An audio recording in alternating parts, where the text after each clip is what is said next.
Siga tayo sa ulan. Lakas ng ulan. Araw, lakas ng ulan.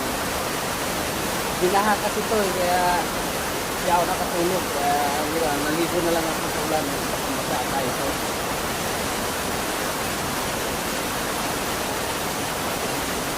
paligo guys, bro. Saka paligo sa ulan.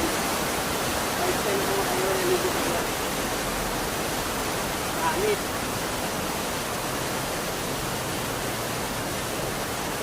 Sarap na, mag-aalasin ko na 20 o alasin ko na. Isang oras na ako nagpapaulan. Alas 4 kasi ako nagsimula.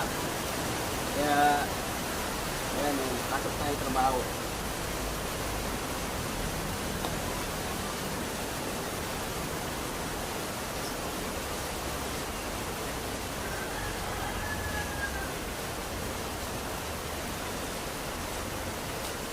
So guys,